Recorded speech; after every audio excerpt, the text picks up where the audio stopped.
Арқалық спортының тарихында тұңғыш рет қыз бала бокстан Қазақстан чемпионы атанды.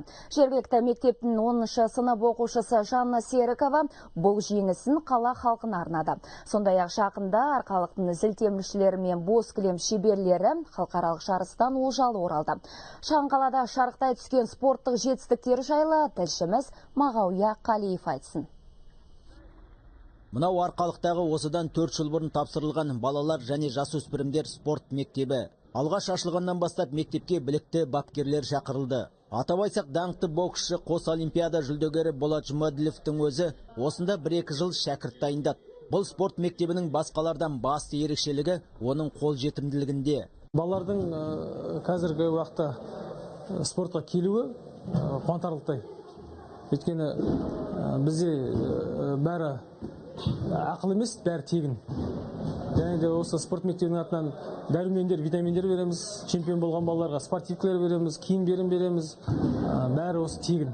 Сосын жарысқа бірінші, екінші номерлер балалар жарысқа тегін барады. Қазір мұнда 900-ге жуық бала бар. Олар кәсіби түрде спорттың 6 түрімен айналысады. Арасында дүбірлі жарыстарда топ жарғандары да аз емес. Соның бірі 10 жастағы дзюдошы Аршат Балмаш. Астанада 3-ші орын алдым, ал Қостанайда 1-ші орын алдым.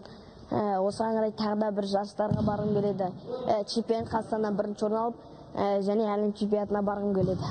Қазақша күрес, дзюдо, кіртасын көтеру, бокс сияқты спорт түрлерінен арқалық бұрыннан танымал. Енді ол қатарға спорт мектебінің ашылуымен штангада қосылды. Аз уақыттың ішінде осы залдан 4 спорт шебері шықты.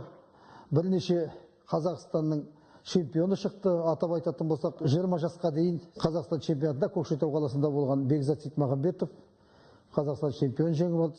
Өкінішке орай боксшы Жанна Серіковамен кездесудің сәті түспеді. Ол құрама сапында әлем чемпионатына әзірлік үстінде. Ал қалған спортшылар мамыр айында өтетін ел біріншілігіне және Қазақстан спартакиадасына қызу дайындалуда. Мағауия Қалиев, Сергей Трахтенберг, Қостанай облысы.